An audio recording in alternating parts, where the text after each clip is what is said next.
An article from the Essex Weekly News, Friday, June the 25th, 1920. Cradle of Christianity in Essex. St Sed's Church restored at Bradwell. A ceremony of historic interest to the Anglican Church took place at Bradwell-on-Sea on Tuesday, when the ancient chapel of St Peter ad Murum, associated with St Sed, was rededicated by the Bishop of Chelmsford. As the name suggests, the chapel was actually built across the walls of the old Roman fort of Othona, remains of which are still to be seen, and Roman material was largely used in its construction. Only the nave at present remains, this being 55 feet long by 26 feet wide. But excavations made during the restoration revealed the foundations of the chancel, which had an apsidal end, and the plan of the chancel has been marked out on the ground at the east end of the nave by means of double lines of stones.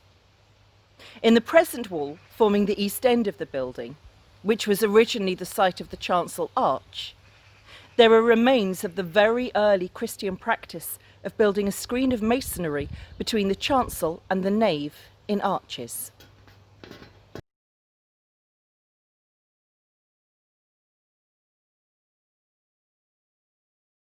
The ancient chapel had been used for many years as a storehouse or barn of the farm on which it stands.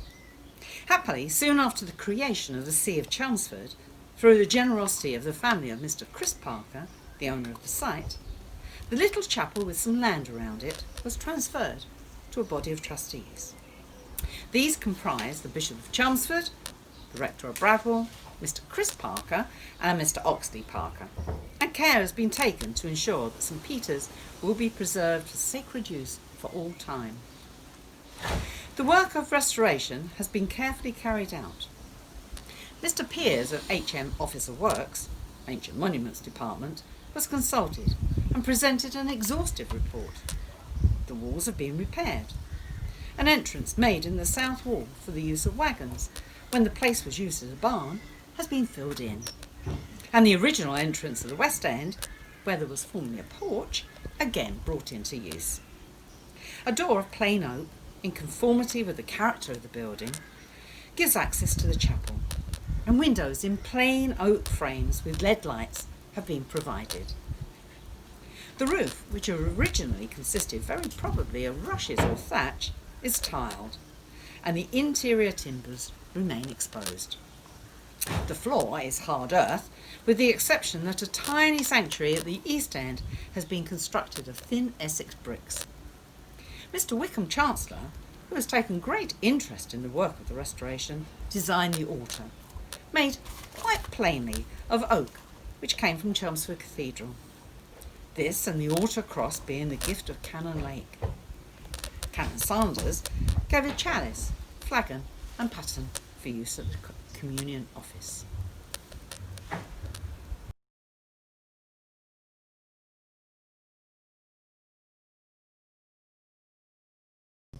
The chapel rededicated. The rededication was performed by the Bishop of Chelmsford at celebration of Holy Communion at 8:15 on Tuesday morning, at which there were 28 communicants. In the afternoon, a Thanksgiving service took place at the chapel, about 200 people being present, representative of all parts of the diocese. The attendants included the Bishop of Chelmsford, accompanied by his domestic chaplain, the Reverend Redwood, who carried the pastoral staff. Bishop Forrest Brown, formerly Bishop of Bristol, gave the address. There was also the Rector of Chelmsford, Canon Lake, the Rector of Bradwell, the Reverend Owen, the Precentor of Chelmsford Cathedral, the Reverend J. Thomas, and the Reverend Carroll, Vicar of Roxwell, who carried the cross. Also present were Mrs. Watts Ditchfield, Dormer Pierce, Canons Tancock, Bain, Sack, Tollington and Reeve, and Mr. and Mrs. Chris Parker. The service, short and evensong, was taken by Canon Lake, and the Reverend Owen read the lesson. The singing of the psalms, Magnificat and hymns, unaccompanied, was led by the precentor.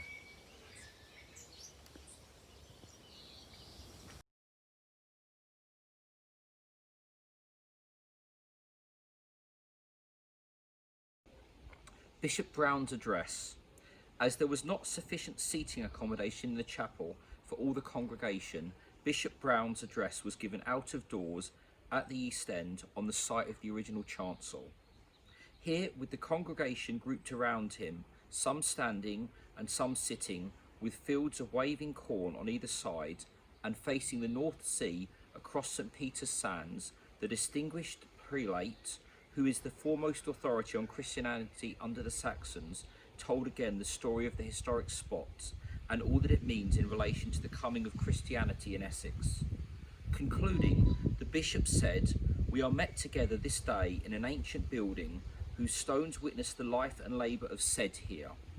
Witness, no doubt, many meetings in his time at this very place of the authorities of church and state, gathering for the discussion of affairs of the highest importance to church and state alike. We have seen how the first English bishop of the East Saxons comported himself in the 7th century in his work. What energy, with what success! The East Saxons are now, after all these centuries, once more a diocese of themselves with a bishop of their own.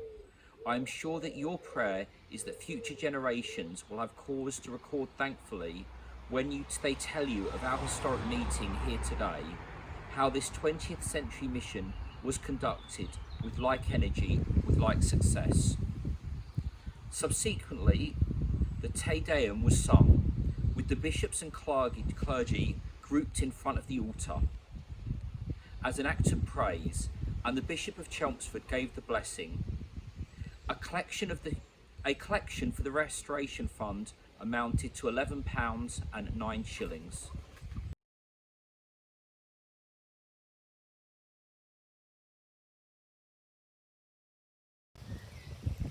At Bradwell Rectory. Later in the afternoon, tea was served in the grounds of Bradwell Rectory, and the Bishop of Chelmsford expressed thanks to Bishop Brown for his address, and to the members of the Parker family, and Mr. Chris Parker for making it possible for the dear old church of St. Peter once more to come into church hands. He thought it would be well to have a celebration and service there on June the 22nd each year, also on St. Ced's Day, and possibly also if parties came from different parts of the diocese. His lordship thanked all who had given gifts to the church, and the rector of Bradwell, and the church wardens, Messrs. Brown and J. Chillingworth, for their help in the arrangements. They were largely indebted to the tenacity and perseverance of Canon Lake for what he had achieved. Mr. Christopher Parker expressed his pleasure that this grand old building was now in very good hands. The building had never been, he claimed, in what was called a deplorable condition, but great good fortune it had been retained for useful purposes on the farm, and that meant the roof had always been on, and it had always been to a fair extent looked after, and the main walls had not perished in decay. They had collected £380, but there were still only other smaller expenses in connection with the reparation of the building. He hoped people would come to look at the church and be deeply interested in it.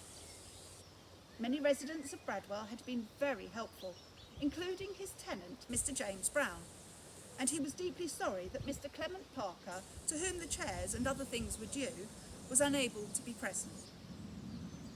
Other speakers were Reverend Owen, who spoke of the honour conferred on the parish of Bradwell by receiving so many distinguished visitors.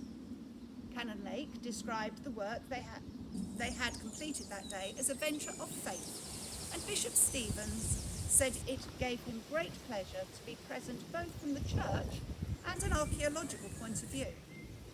He hoped the Essex Archaeological Society might extend their researches in this direction.